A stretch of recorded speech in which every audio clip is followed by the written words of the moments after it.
en refaisant un peu mon parcours, puisqu'il m'avait dit de me raconter, j'ai quand même fait l'exercice. Je me suis dit, il y a eu beaucoup de moments qui étaient tout à fait imprévisibles ou improbables. Et oui, que j'ai saisi comme des opportunités, plutôt que de dire la ligne est tracée.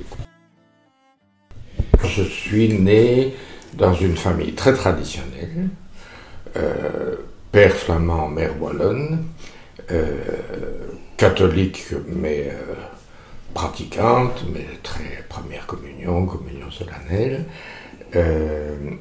et ce qu'on appelle de ce concept vague qui m'énerve de classe moyenne.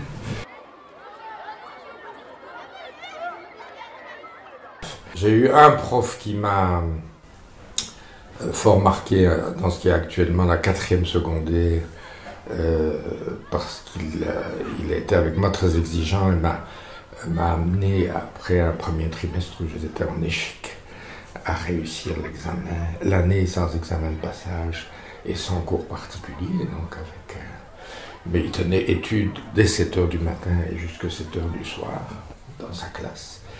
Et c'était pas avec lequel on n'entretenait pas de relation affective, mais une espèce de coaching, si on peut dire à l'époque, extrêmement. Tu veux en sortir, tu en sortiras, mais tu passeras sous les fourches codines. Du coup, il t'a transmis quoi, un certain sens. Et alors, là, ce sera une de mes premières libérations, c'est qu'il m'a transmis le goût du métier, mais que j'ai très vite appris à le pratiquer autrement. Et alors, dernier élément, parce que c'est quand même, je ne sais pas s'il faudra le retenir, mais c'est quand même un élément important chez les jésuites, c'est que retraite chaque année de plusieurs jours, et donc dès la 4e secondaire, un père dont je ne donnerai pas le nom m'a découvert une vocation. Toi, mon ami, tu as une vocation. Ce qui était entretenu en 5e et en 6e, alors que c'était pour moi une découverte, et ce qui fait que j'ai fait 6 mois de noviciat chez les jésuites, au terme desquels j'ai compris, et le maître des novices lui aussi m'a bien aidé à comprendre que ça n'était pas tout à fait ma voie, mais c'est une anecdote, et en même temps c'est une année importante, parce que c'est une première rupture avec un cycle comme ça tout tracé. Donc si tu veux, pour alors ajouter un élément à ma famille, nous recevions tous les jours 2 journaux, La Libre Belgique auquel mes parents étaient abonnés, et avec un jour de retard, le Vers l'Avenir, donc le journal qui à l'époque était le journal du diocèse de Namur. Alors cette année d'interruption, pour être plus général, après l'Areto, a été pour moi une année importante, parce qu'après ça, je me suis occupé à différents trucs. Je suis entre autres redevenu à Saint-Michel le patron de ce qu'on appelait les Jeux de Saint-Louis. Fin d'année, il y avait des espèces de Jeux olympiques, tous sports confondus, etc. Et un jésuite un peu surveillant, ayant senti en moi une âme d'organisateur, m'a confié le bazar. Et donc j'ai eu comme ça différents trucs qui m'ont à la fois occupé, mais qui m'ont apporté une certaine confiance en moi, en termes d'organisation et aussi de rapport aux autres. Et donc alors, le choix professionnel était confirmé. Je me suis inscrit aux facultés universitaires Saint-Louis où j'ai fait mes candidats, où j'ai eu la chance de découvrir la philo, parce que je me suis inscrit donc en philo et lettres, et en première candidate j'ai fait le droit en plus, parce que mes parents n'étaient pas, mon père surtout n'était pas enthousiaste pour que je devienne prof. Et donc j'ai eu la chance d'avoir un prof de philo assez brillant, quelques profs assez brillants, pas en latin et en grec, pas en classique. Une pensée plus nuancée, en particulier à travers les cours de philo, de bons cours de philo, une approche de l'histoire aussi assez originale, et c'était un chanoine un peu laïque comme ça, et donc une certaine... Pour le plan, je dirais, social, je découvre à Saint-Louis une jeunesse encore plus privilégiée qu'à Saint-Michel. Donc, oui, mais donc c'est ça l'improbable, si tu veux, c'est qu'il y a toujours eu un peu enfin, j'ai toujours été attiré un petit peu par autre chose. Et donc, par exemple, tout le temps de mes candidats à Saint-Louis et de mes licences à Louvain, je faisais des semaines saintes dans des petites paroisses rurales ou des paroisses populaires. Donc, où on animait les jeunes pendant la semaine sainte. C'était pas une prière, mais il y avait aussi un chemin de croix quand même. Il y avait tous les cérémoniaux de la semaine sainte, ou cérémonial, je ne sais pas. Mais donc c'était découvert d'un autre milieu aussi. Mais je n'étais pas mal à l'aise à Saint-Louis. Donc, pour l'anecdote, je me suis laissé entraîner dans des cours de danse, parce que dans ce milieu, il y avait évidemment de très bonnes familles qui organisaient chaque année une soirée dansante, une grande soirée dansante.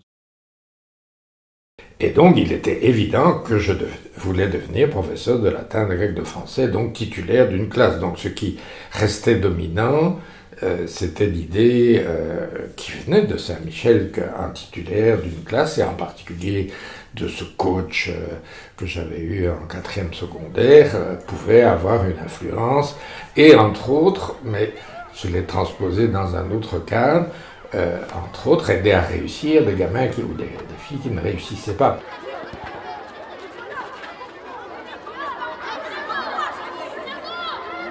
Heureusement qu'il y avait des animations de camp scout, enfin différents trucs extérieurs qui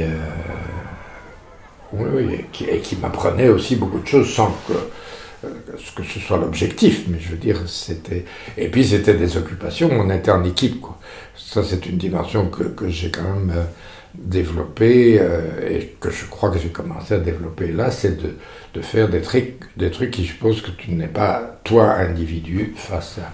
que tu constitues une petite équipe et que tu rends un service et que tu animes et que tu...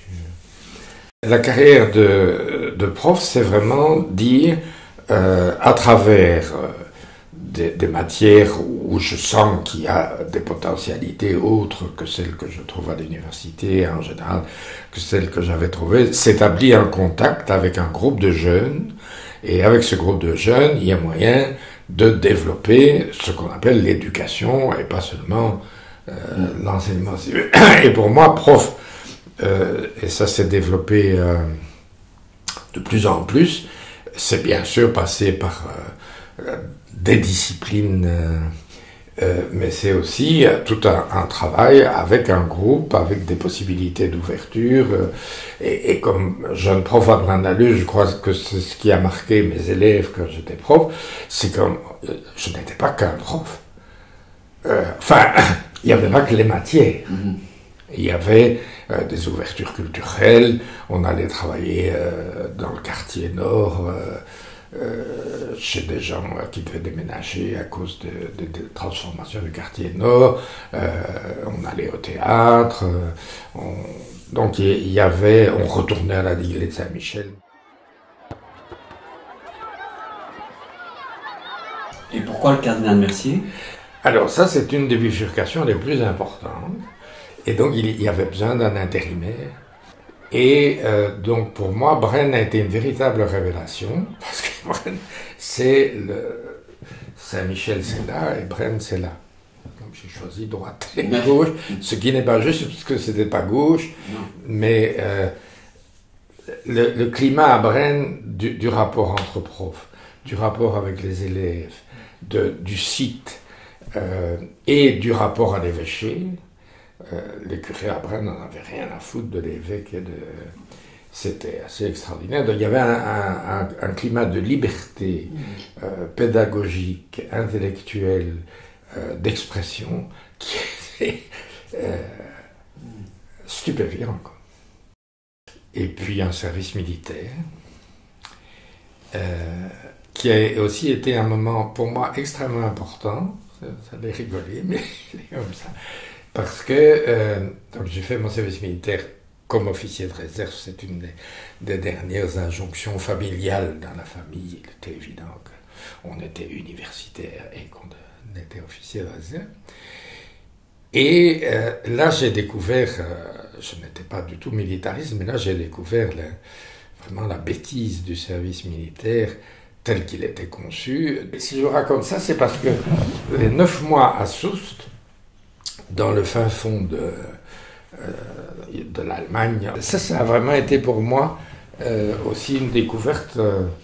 J'étais officier culturel de miliciens et qui étaient vraiment des gars du peuple, quoi, qui avaient pas tous, non, presque aucun fait des secondaires générales comme moi. Et ça m'a été vraiment très utile, parce que, enfin très utile, et non, ça m'a vraiment ouvert les yeux sur un monde que je connaissais pas, la jeunesse, enfin des enfants de milieux populaires, aussi bien d'origine rurale que quand même plus d'origine urbaine, au fond n'ayant pas d'intérêt autre que d'attendre la fin de la journée, d'aller au bar, de boire de la bière à peu près pour rien, alors ça c'était de l'ordre du scandale, et d'acheter des cigarettes à peu près pour rien, et de fumer. Et donc toutes les activités culturelles qu'on pouvait proposer ne les intéressaient pas tous, parce qu'ils n'étaient pas obligés, mais enfin permettaient alors d'établir avec eux des contacts plus personnels, et oui, de découvrir toute une partie de la société, au fond, de te dire, à 23 ans, vraiment vivre quelque chose avec des jeunes de milieu populaire, tu l'as jamais fait, quoi. Et donc tu as des images stéréotypées. De quoi te sentais-tu investi par rapport à ces jeunes-là? Je me sentais investi de les libérer un peu, de les dégager un peu, aussi de cette voie toute tracée, qui est la voie de la consommation et du minimum.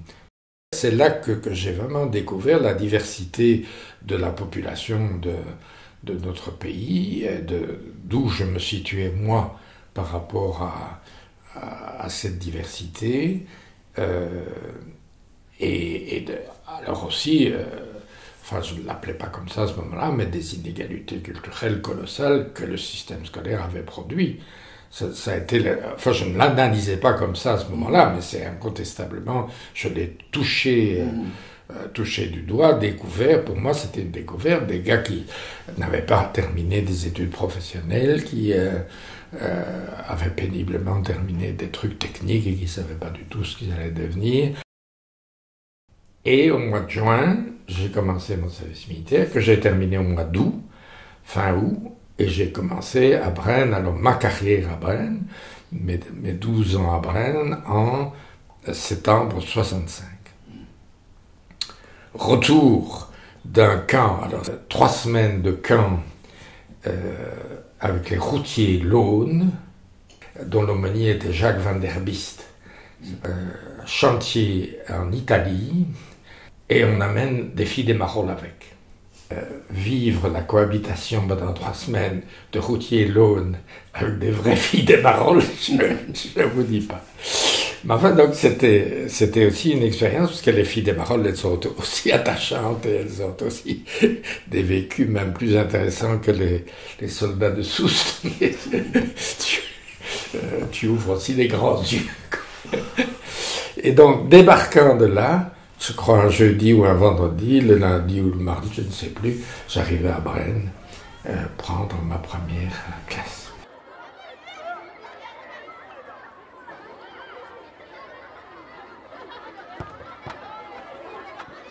Alors, le vent de mai 68 a quand même soufflé, mais d'une façon très modérée, comme partout en Belgique.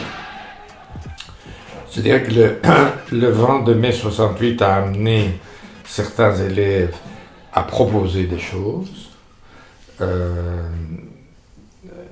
Donc par exemple, c'est un exemple très matériel, mais j'avais acheté, parce que ça c'est aussi, j'avais acheté un bon enregistreur,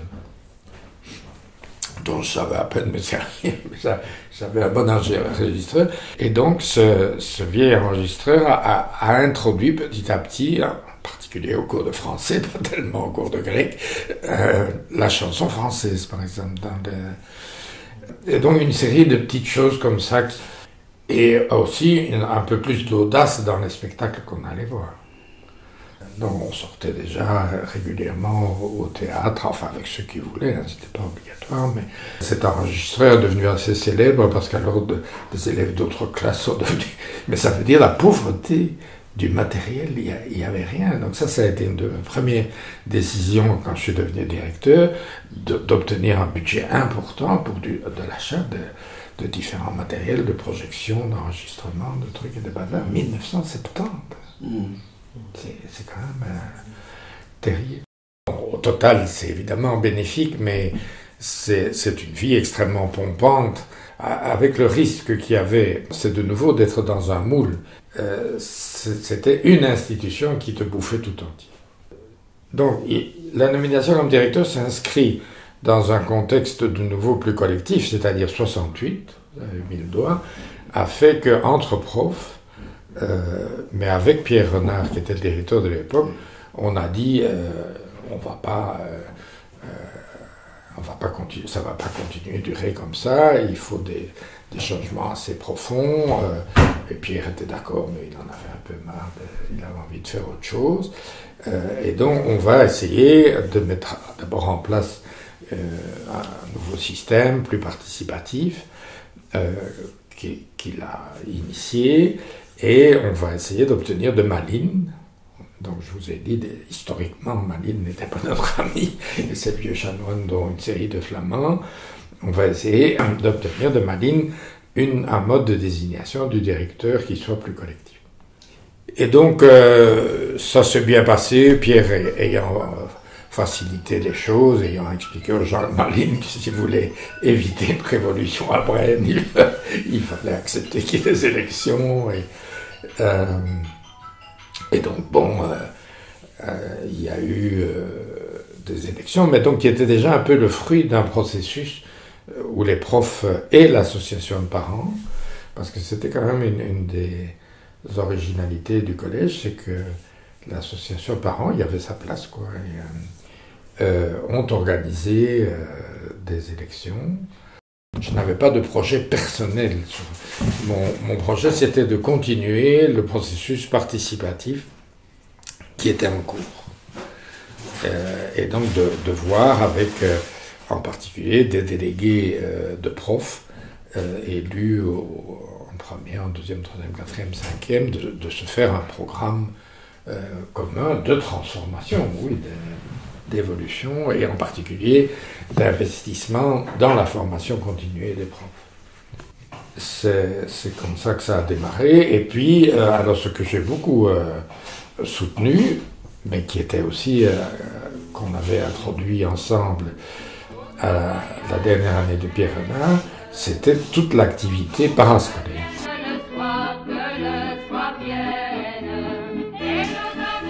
Donc on avait engagé Pierre Beaune, vous vous souvenez, en 69.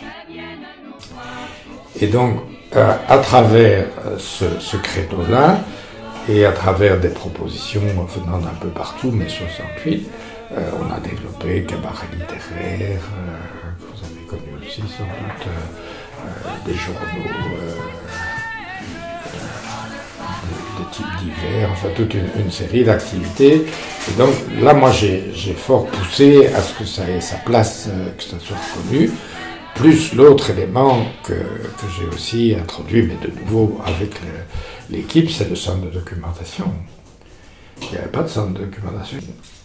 Développer tout le volet parascolaire et ouverture à l'extérieur aussi. Hein. On a eu c'est ça qui m'a valu le plus d'opposition.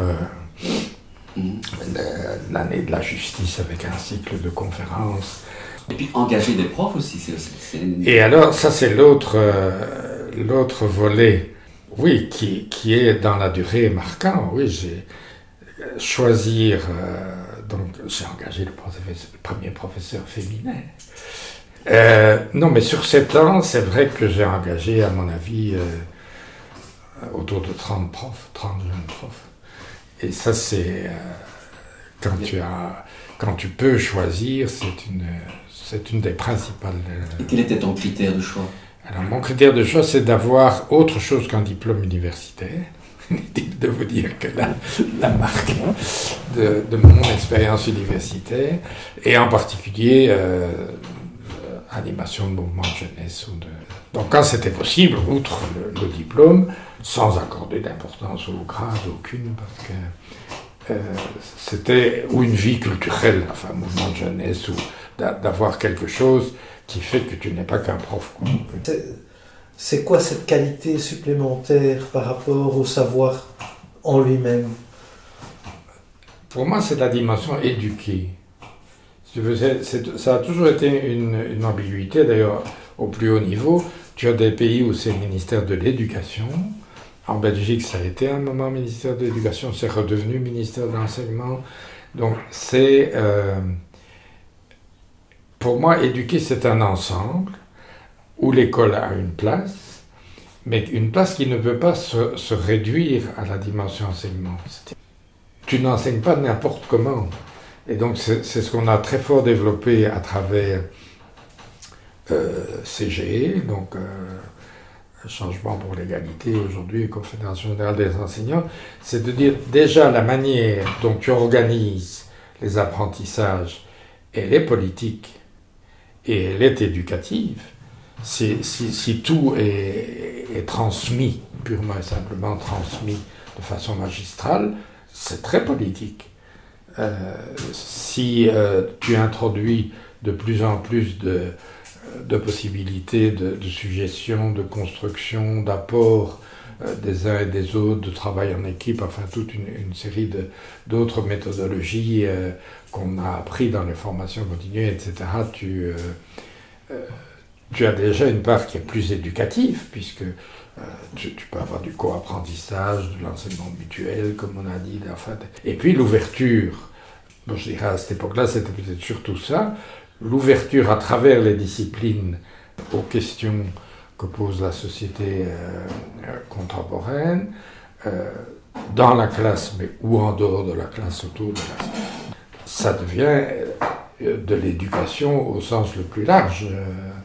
Donc pour moi, c'est le mariage des deux, si tu veux. Question d'appropriation des savoirs, comment est-ce qu'on arrive à maîtriser des savoirs, développer l'esprit critique et ouverture au monde, quoi. Et dans ce projet-là, tu as eu des alliés, mais tu as eu aussi des opposants. J'ai eu des alliés et des opposants, et à l'intérieur du corps professoral, et à l'extérieur, et parmi les élèves. Alors, ça m'intéresse de savoir comment tu as reçu ça et comment tu le relis aujourd'hui. Ah, écoute, c'est une chance. Je trouve que c'est une très très grande chance. Pour moi, en tout cas, peut-être que pas tous les opposants en gardent le meilleur souvenir, mais encore que. Pour moi, c'est une grande chance parce que d'une part, je pense que les opposants, je vais commencer par les élèves où j'ai senti le moins de résistance, sinon passive, mais enfin j'ai eu quelques opposants. Alors au niveau des profs, c'était assez clair, je trouve. Il y avait des gens qui me disaient franchement qu'ils n'étaient pas d'accord, mais il n'y en avait pas des tonnes. Donc ils avaient quand même deux manières de se faire entendre. C'était ils élisaient leur délégué de niveau. Donc moi j'avais affaire aux représentants des premières, aux représentants des secondes, etc. Donc, le second élément, c'est que je pense qu'ils ne se sont jamais sentis sanctionnés, si tu veux, privés d'un titulariat parce qu'ils étaient titulaires. Il y avait des gens dont je savais qui tenaient très fort à leur titulariat et où je me disais quand même... Bon, alors où on se disputait, c'était en délibé, parce que là, évidemment, tu avais quelques quelques gars qui voulaient absolument péter, qui reprenaient. Là, on a eu quelques moments chauds. Mais sinon, moi, je trouve que ça s'est bien passé. Et il y a une série de gens, je dois reconnaître, qui, au fil des années, ont changé, quoi. Et alors, au niveau des parents, mais écoute, ça c'est autre chose. Là, j'ai vraiment découvert la très grande variété, pluralité du public de parents, même si tu considères que socialement parlant, c'était quand même classe moyenne supérieure. Ce milieu-là, une très grande pluralité d'ouverture, à la fois éducative, donc une série de gens souhaitant, manifestement étant contents que leur fils vive des choses inattendues, improbables, un certain nombre de gens très perplexes et faisant part de leur perplexité, et alors une minorité, mais une minorité très, parfois, pas toujours, très dure. Mais donc pour moi, c'était fort instructif, parfois dur à encaisser.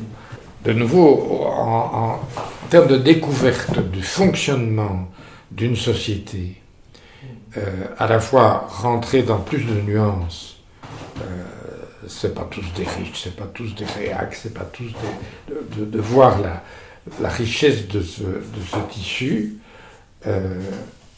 et puis de découvrir effectivement que la frange la plus réactionnaire a pu considérer que mon départ était une victoire. Alors que ce n'était pas du tout. Enfin, dans mon chef, je veux dire, dans mon chef, ce n'était pas une défaite. J'avais clairement dit maximum 10 ans. Je suis parti après 7 ans. Et ce ne sont pas les parents qui m'ont décidé à partir, c'est l'attitude du diocèse. C'est l'attitude de Léon Joseph qui m'a décidé à partir. Et pas du tout le fait que lui écoute ses parents réactionnaires. Mais il ne m'a pas dit de partir. Hein. Moi, je lui ai dit, ça je vous ai sans doute une fois raconté, à la fin 76, il m'avait convoqué, invité. Et donc, plus jésuite que les jésuites, j'avais eu tout un topo, monsieur le directeur, vous ne pouvez pas savoir, comme je reçois des courriers appréciants. Je disais, il ne m'a pas convoqué pour ça, mais enfin, écoutons toujours. Et puis, mais écoutez, il y en a d'autres aussi. Je lui ai dit, mais monsieur le cardinal, je m'en doute un petit peu. Et alors, donc, pour résumer, sa formule de conclusion que j'avais à écouter et plus à discuter, c'était, je vous conseille la prudence évangélique. Et alors je lui ai dit, monsieur le cardinal, moi je croyais plutôt à l'audace et au risque évangélique. Et nous séparâmes. Ce qui m'a le plus usé, c'est chez certains, tant profs que parents, la mauvaise foi et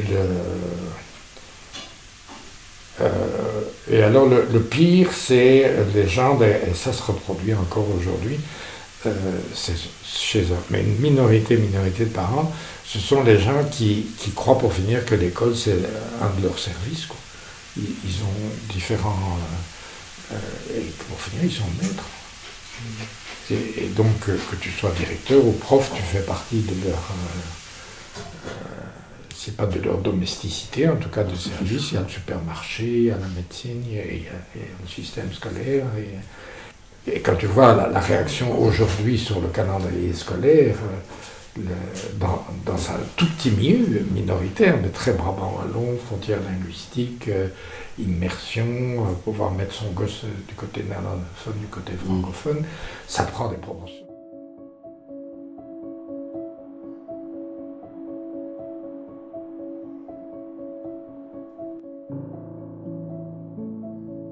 Moi, je fréquentais beaucoup Thésée à l'époque. J'allais chaque année passer une semaine à Thésée, où évidemment à la fois je pouvais prendre du recul, puisque c'était un temps où on ne m'atteignait pas par GSM et autres bazars, ça n'existait pas.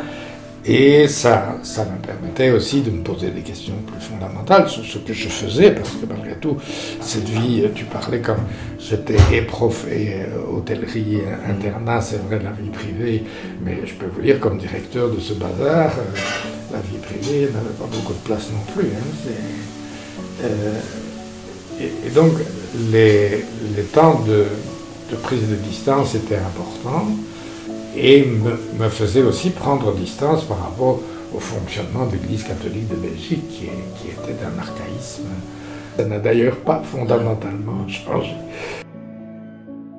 Ce qui m'a aussi décidé à quitter Braine, c'est à travers la lecture que je faisais de la société belge, c'est de me dire, ici, tu es en contradiction avec ce qui pour toi est fondamental, c'est-à-dire le service des plus pauvres. À Braine, tu n'es pas au service des plus pauvres. Tu peux te dire, à travers les cours qu'on donne, Marche chez Jésus, à travers séries d'ouverture, etc., tu aides ces jeunes de milieux privilégiés à ouvrir les yeux sur les inégalités, l'injustice. Tu as fait venir le pivot quand même. Oui, non, et je pense que c'est utile. Donc je pense qu'il faut le faire, mais faire ça toute ta vie, avec toutes les réactions que ça provoquait dans le contexte où c'était, ça n'a pas de sens.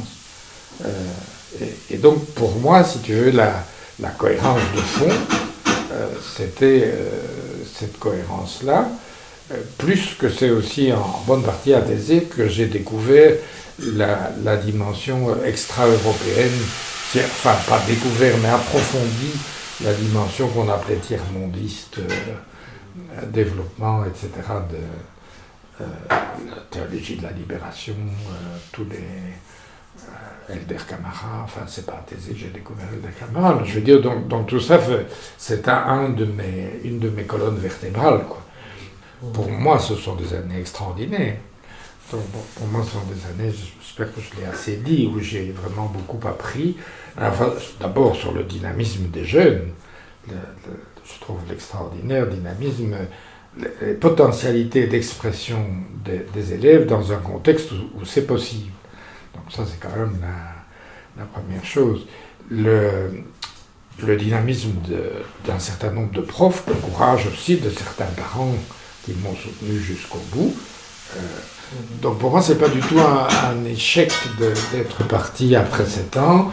Je me suis rendu compte que dans la société où on vit, et j'en ai eu la confirmation tout le temps, il y a des printemps qui sont possibles.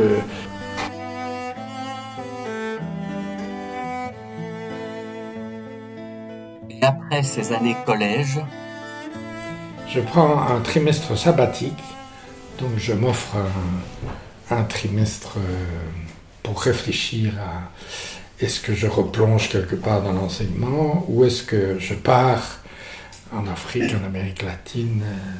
Et donc je passe ce trimestre à Paris, dans un institut qui offrait un séjour à des animateurs africains, latino-américains de projets de développement. Après 10 ans d'engagement dans leur projet, ça s'appelait l'INODEP. J'ai découvert les questions de développement à travers des gens qui étaient impliqués dans des projets de développement. Ça me permettait aussi de prendre du recul par rapport à Braine l'Alleud, aux questions d'enseignement. Et puis pendant que j'étais là, d'anciens élèves de Braine m'ont dit « Écoute, on a besoin de quelqu'un à l'atelier marolien. » Le prof de cours généraux abandonné, découragé. « Toi, tu feras l'affaire. » Et donc, après avoir pesé le pour et le contre, je me suis dit « Oui, c'est une chouette, il y avait une équipe avec une série de gens, des anciens du collège que j'avais eu comme élèves, et puis d'autres, et puis prof de maçonnerie, professeur de coffrage, puisque c'était une école professionnelle du bâtiment dans les Marolles.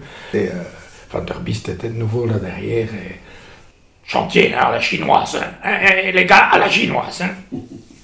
Oui, Jacques. Et salut Jacques. Et donc, en janvier 1978, j'ai commencé... alors, ce qui est quand même intéressant, c'est que c'était une bifurcation assez importante dans la carrière, parce que, ayant été directeur, je n'étais plus rien du tout. Donc, le collège technique Saint-Joseph à Etterbeek m'a engagé comme temporaire. Et alors, la matière enseignée, c'était français, calcul, religion et un truc du genre études du milieu. Mais donc, on faisait ce qu'on voulait, c'était de l'alphabétisation, quoi. Qu'est-ce que tu viens faire ici, toi? L'accueil... Les élèves te disent ça? Oui, l'accueil chaleureux. Et donc, c'était une école extraordinaire pour moi, parce que c'est plus rien à voir avec Braine-l'Alleud. Et donc, évidemment, pas question de donner cours traditionnels, donc des activités, faire un journal d'école, hein, pédagogie effrénée, aller au cinéma, quand même essayer sur le journal d'école d'apprendre un peu d'orthographe et alors avec des types qui me disaient mais mon fils c'est pas comme ça qu'on apprend l'orthographe, des dictées, fais-nous des dictées. Des trucs, tu ne peux pas imaginer le déplacement culturel que ça représentait. Plus au niveau des profs, il y avait évidemment mes copains anciens élèves, mais il y avait aussi 2 profs de maçonnerie et un prof de coffrage, des vrais ouvriers du bâtiment. Et alors, parallèlement, une directrice d'école normale, donc, qui était encore les Dames de Marie avant de devenir Galilée,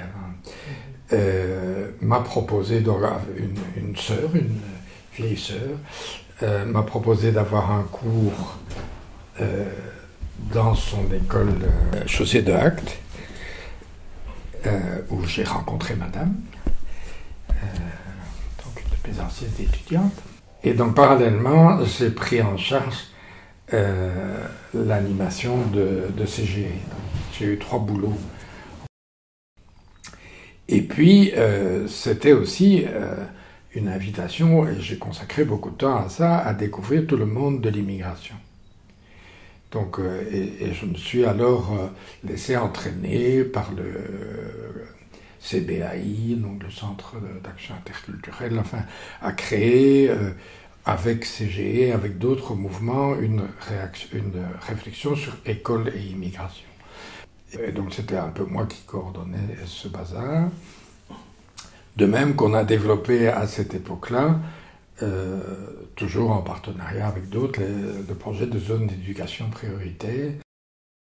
Ce type d'engagement était très politique, hein, parce que des associations qui se mettent ensemble et qui évidemment s'adressent aux responsables politiques pour dire il faut que ces dossiers avancent, soient traités autrement. Donc c'était déjà politique, et c'est vrai que c'est à travers ça qu'on m'a demandé alors à Écolo. Écolo m'a dit mais est-ce que tu ne prendrais pas en charge de la commission enseignement d'Écolo? Ça c'était en 89.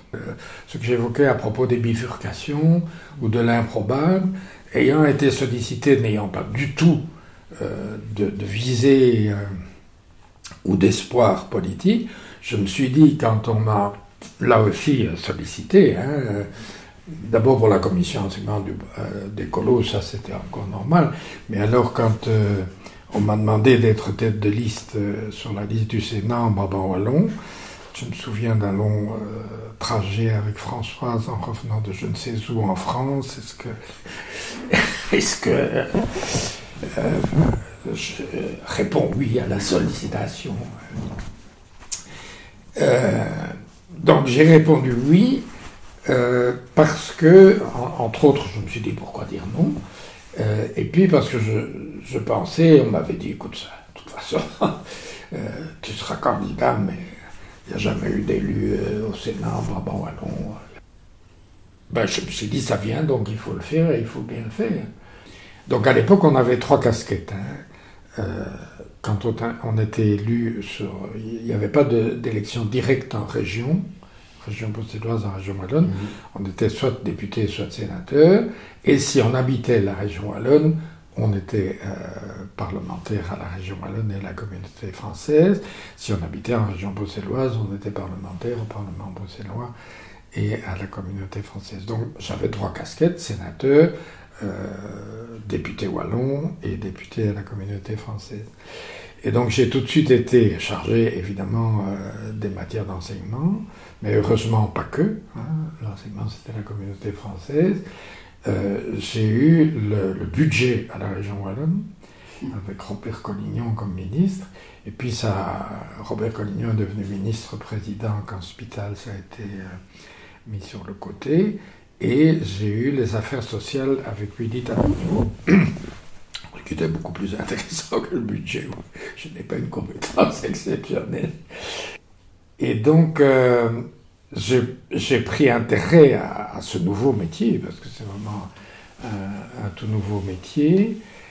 Et je me suis dit, bon, faisons-le bien, découvrons-le convenablement. Donc ce que j'ai surtout découvert, c'est la lenteur, l'extrême lenteur du travail parlementaire. C'était un travail où je ne trouvais pas mon compte. Mais donc c'est un travail où j'ai aussi beaucoup appris, que je ne regrette pas du tout d'avoir fait. 4 ans, ça passe vite, 4 ans. Hein. Et où je me suis aussi rendu compte, alors sur le métier de politicien qui cumule, que c'est très dangereux en termes à la fois pour beaucoup de gens, ils ne savent pas s'en dépêtrer. Donc ils sont fiers d'être députés ou fiers d'être sénateurs. Puis il y a toute une série de petits avantages qui dans notre société sont ridicules quand tu compares aux avantages du privé. Hein, le mythe du politicien qui se remplit les poches, c'est vraiment un mythe extraordinaire. Mais en attendant, tu as des petits trucs par-ci, tu es invité au théâtre, tu es invité au concert, tu es invité à trucs et bazar, et tu peux te prendre au sérieux. Et il y en a beaucoup qui se prennent au sérieux et qui s'y trouvent bien, quoi. Et donc ça, je trouve assez dramatique. Pour moi, le problème, c'est que, et ça c'est un problème qui est lié à toi, mais qui est aussi lié à la société, tu es très étiqueté. C'est-à-dire, tu es parlementaire, ça veut dire déjà que tu n'es pas n'importe qui, et puis tu es parlementaire ceci, écolo. Et donc, on te met des étiquettes qui te restent toute la vie. Moi, je ne suis plus membre d'Écolo, je suis très sévère pour le moment sur la politique d'Écolo dans certains domaines, mais pour des gens qui me situent encore, je suis écolo, quoi. Tu es étiqueté pour toujours. Alors, je suis un écologiste profond, mais je dirais plutôt un éco-socialiste, pour autant que socialiste aussi, il faudrait redéfinir. Ça, c'est une étiquette que tu portes toute ta vie, dans certains milieux, quoi. À la fois ton appartenance à un parti et du fait que tu es un politique. Or, moi, je ne suis pas du tout un politique au sens traditionnel, mais je défends, parce qu'il y a une image dans la population, une image du tous pourri, une image qui est injuste aussi. C'est vrai qu'il y a des pourris comme partout, mais et dans la population, il y a aussi une image qu'on fait de la politique pour être riche. Alors que si on veut être riche, il faut tout faire sauf de la politique. Moi, si tu veux, ce qui m'a séduit chez Écolo, c'était, parce que c'était vrai à l'époque, c'est faire de la politique autrement. Et c'était tout à fait vrai au début des années 90. Je crois que ça allait rester, disons, durant les années 90. Et c'était la priorité à la planète.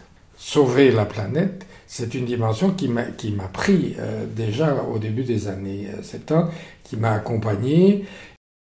C'est une question fondamentale pour l'avenir de nos enfants et de nos petits-enfants, c'est comment on voit l'avenir de la planète, c'est-à-dire l'avenir de l'humanité. Et pour moi, il n'y a pas d'apocalypse, mais il y a sûrement à revoir les conditions hyper privilégiées. Moi, j'ai rien contre les riches, qui n'en peuvent rien d'être riches. Si on est... Mais qui participent à une réflexion sur comment vivre, c'est la sobriété, et surtout une non-acceptation totale de la misère ici et là-bas. Le vrai problème, et on y revient, enfin moi j'y reviens toujours, c'est quel est le sort que notre société réserve à toutes celles et tous ceux qui sont dans le fond du panier. Je pense qu'il y a un phénomène de repli sur soi, mais qui est un phénomène sociétal, si tu veux. Donc je pense qu'il n'y a plus assez de voix fortes. Les faiseurs d'opinion sont majoritairement des faiseurs d'opinion de droite, voire de droite extrême, qui sont relayés par les médias parce qu'ils sont des faiseurs d'opinion, parce qu'ils ont toute une série de moyens de mettre à l'avant ces grands thèmes du type pouvoir d'achat. Et donc la peur s'est installée petit à petit. Et la peur à différents niveaux, la peur de violence, etc., mais aussi la peur de perdre son travail, enfin tout le discours sur ils viennent prendre notre boulot, ils viennent prendre notre... Et donc la peur a gagné un terrain colossal, et face à la peur, tu n'as plus suffisamment, non seulement de politique, mais d'autorité morale, et alors on n'arrive au pape, si tu veux, à tout... qui affirme, mais il n'y a pas de raison d'avoir peur. Il faut effectivement analyser les situations, mais on grossit ces peurs, on utilise ces peurs, et donc l'homme politique devient convaincu que ses électeurs ont peur. Ça renvoie une fois de plus à l'éducation aux médias. Quel média tu choisis? Et même à l'intérieur du média ou des médias que tu choisis, qu'est-ce que tu vas encore aller écouter? Et ton sujet d'une diversité. Donc ça renvoie vraiment au cœur de l'éducation. Est-ce qu'on a le souci de rester dans des rails? Et donc on ne lit que la Libre Belgique, et encore heureusement dans la Libre Belgique, il y a quand même beaucoup maintenant de collaborateurs divers. Enfin, ou est-ce qu'on écoute que RTL? Ou bien est-ce qu'on a le souci d'avoir un certain éventail, y compris de gens dont on sait qu'on ne partage pas leurs idées, mais au moins d'essayer d'entrer un peu dedans. Donc moi je pense que c'est un travail qui a toujours été négligé.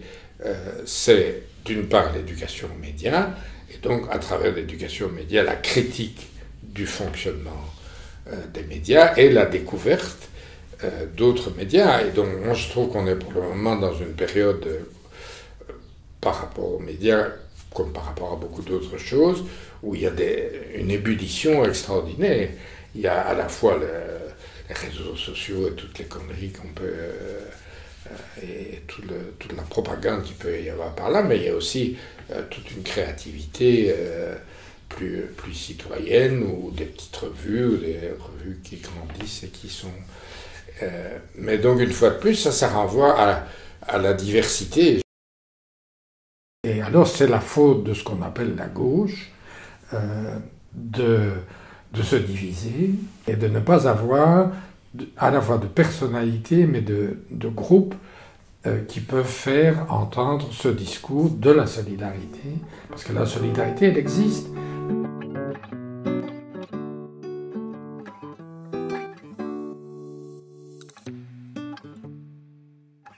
En 2001, Françoise et moi, nous décidons de quitter le Brabant wallon, et donc d'un commun accord et plutôt posé par Françoise, mais moi tout à fait d'accord, et de tenter une vie nouvelle, donc ailleurs.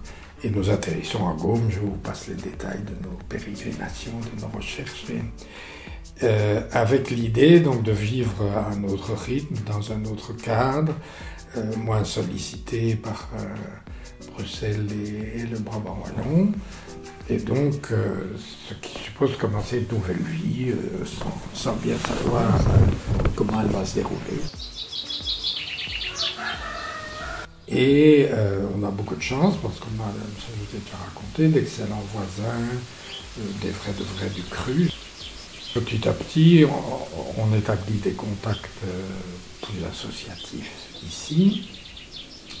Moi, je continue quand même un peu à travailler mais avec plus de recul sur la question d'enseignement. Je fais un livre quand même, dont le titre pour moi est important parce que c'est « Éduquer pour demain, notre affaire à tous ». modestement, j'ai appuyé une série de coopératives naissantes. On a repris l'épicerie de Mex, ici, du village, en forme coopérative. J'ai participé un peu au lancement de Terre en Vue. Je ne sais pas si vous voyez, qui rachètent des terres et puis les met à disposition de jeunes agriculteurs qui ne peuvent pas, des bails amphithéotiques, etc. Plus récemment, ici, je suis coopérateur de Cœur de Village, qui est une autre épicerie ici à Bellefontaine. J'ai aussi participé à... Alors ça, c'est un investissement plus lourd, au lancement de la monnaie locale ici. Donc il y a l'Épi Lorrain, mais avec l'idée derrière la monnaie locale de toute une réflexion sur la monnaie, sur les circuits courts, sur investissements comme ça, et puis des choses plus petites ici au village, un ciné-forum en hiver. Donc différents investissements qui pour moi sont significatifs parce que c'est un appui, parfois modeste, parfois sur l'Épi Lorrain, j'ai beaucoup investi quand même. Et donc où j'ai découvert, alors avec beaucoup de plaisir, on revient au micro, cette explosion d'expériences locales, vivantes, avec des jeunes. François s'est aussi beaucoup investi dans l'école des deux villages ici et dans d'autres activités, la chorale que vous connaissez, dans une maison de repos et donc en tout cas on y a trouvé notre compte.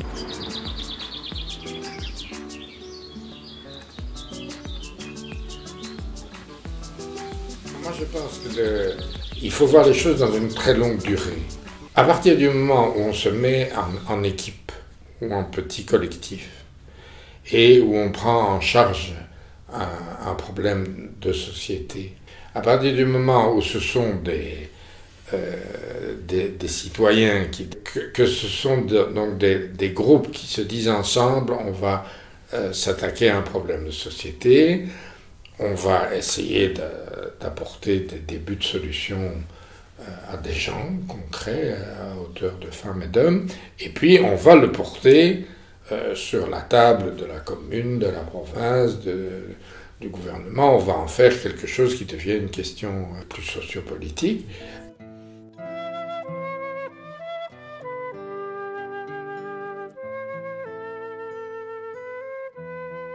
Mais la vraie puissance, elle est partout. Et elle est aussi quand on se donne la main et quand on dit on va y aller, on ne va pas laisser passer.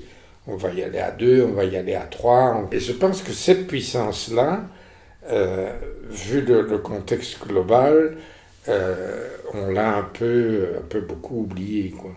Cette puissance et qu'il y a un retour lent, qui n'est pas exceptionnel, au collectif, à l'association, à la coopérative.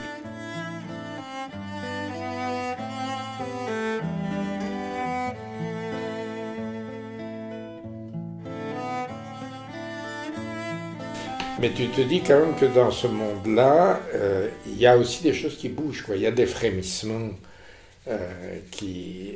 et donc, je pense qu'on a là-dessus, on est trop impatient. J'aimerais garder ma vie telle qu'elle est ainsi. Sans le moindre toit, rien qui me sépare de la large voûte. J'aimerais garder l'amitié du vent et du soleil. J'aimerais garder l'amitié du vent et du soleil. L'amitié du feu à la fin du jour qui jaillit en flamme. Il est clair et fort et vient réchauffer nos corps et nos âmes. Monte en nous, flamme de l'esprit, monte en toute la terre. Monte en nous, flamme de l'esprit, monte en toute la terre.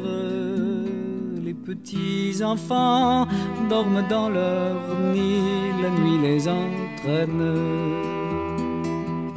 Ils ont laissé loin derrière les soucis et toutes les peines, car ils ont trouvé la maison de leurs rêves, là où tous les possibles sont, sans fin ni trêve.